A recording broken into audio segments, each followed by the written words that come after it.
As a follow-up to my last week's video, the walk around of the Ford Lightning and Outpost 6.5 camper, let's talk about the three biggest questions I've gotten both online and in person when people see this thing out there. First, what is the range? Second, how much does this thing weigh? And third, why did I do this? Let's talk about it.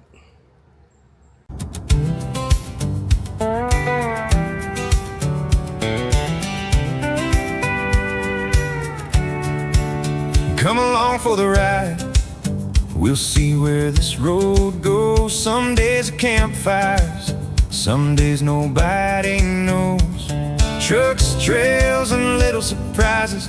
Curiosity's my guide. This, that, and the outdoors. Come along for the ride. Alright, so let's go ahead and knock this thing out. The very first thing that's been on everybody's mind, mine included, actually, was what kind of range hit did I take? So I have the 2023 Ford Lightning Lariat trim extended range. So EPA is rated at about 320 miles of range at 100%. And that roughly works out to about 2.4-ish mile per kilowatt hour overall range. So what have I actually gotten now that I've added this Outpost 6.5 camper on the Lightning? And it actually kind of surprised me. So I first saw it when I was driving home from my buddy's shop, which is about an hour away from my house.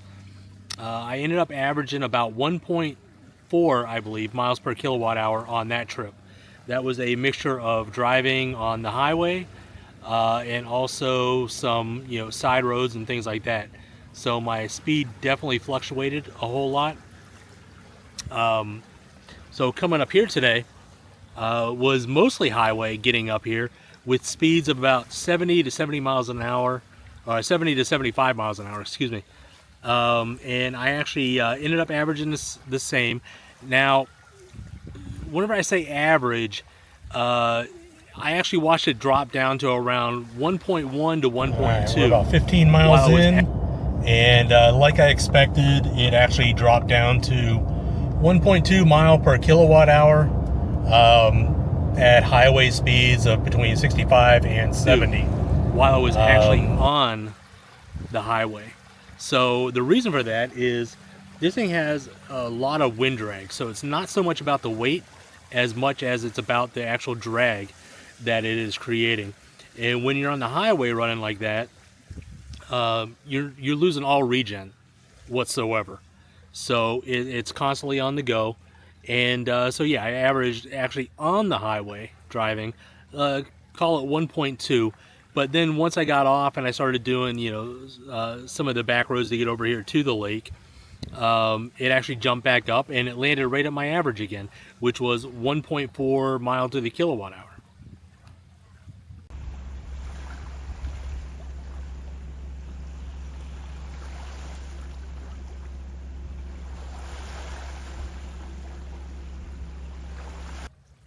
So to answer everybody's question about weight, I actually did take the camper and the Lightning across the scales recently, and it surprised me a little bit. I'm not gonna lie. When I was on Outpost's website, they're saying that these things weigh in a little over 1,500 pounds dry, and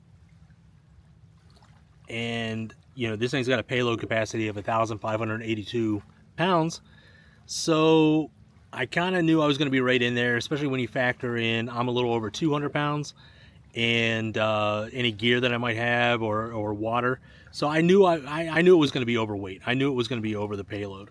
By how much, I didn't know that question. So I actually took it across the scales, and I actually just got it pulled up right here on my phone. See if you can see that. But it actually weighed in at 8,940 pounds total. 8,940. Is it overweight? Yeah, it's overweight. Does it really affect drivability? No, it doesn't. That was the surprising part, because in addition to the truck not squatting much, if anything, it actually kind of leveled it out a little bit. It really doesn't drive or perform that much different. So anybody who's wondering that, there's your answer. It didn't really affect it that much at all. Do I know the camper's back there? Absolutely. Am I cognizant? Absolutely, because it does make it a little bit more top heavy. But with the batteries being so low and centered, it actually kind of balances each other out anyway. So having that on there, I can feel a little bit of sway when I'm on the highway, especially when I'm around trucks. I get, I don't get bounced around, but it does kind of sway a little bit. And with these Lightnings, it has rear independent suspension, so there's no leaf springs. And also the way that they designed it, it's not that I can even go and add timbrins or airbags if I wanted to. Those don't really exist for this vehicle. Now, on my Power Boost when I had it, I had timbrins on that. I run timbrins on my F350. But for this one, I'm really kind of at the mercy of how the factory designed it, or how Ford designed it. But surprisingly, they did a really good job.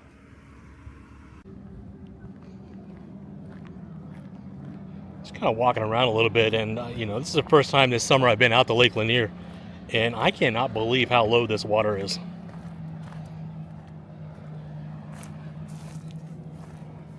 I mean, we got the beach that's kind of over there, but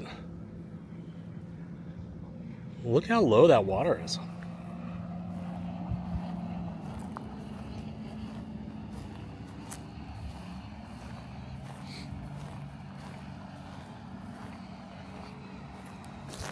Has been pretty dry this summer, though.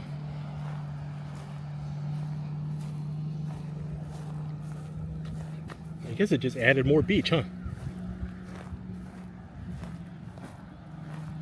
Well, I'm not sure I want to hang out over here. It's kind of lumpy.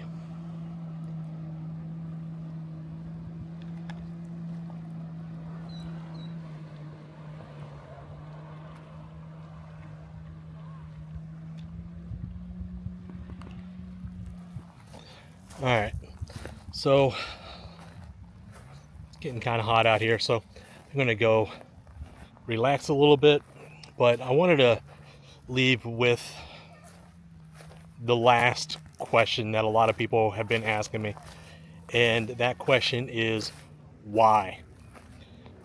Why did I decide to put an Outpost 6.5 camper on my Ford Lightning in the first place? Especially when I have an F350 sitting at the house. Well, the answer is simple. This wasn't the plan. This was nowhere near the plan. The plan all along when I ordered this camper was for it to actually go on the Super Duty.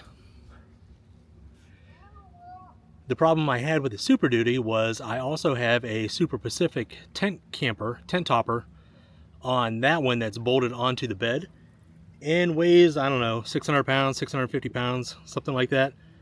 So not easily removed with just a couple buddies and a 6-pack. You need a hoist to kind of get it off, or a gantry, which I've actually looked into buying a gantry just so I can remove that thing whenever I want it off. But I'm also considering selling it.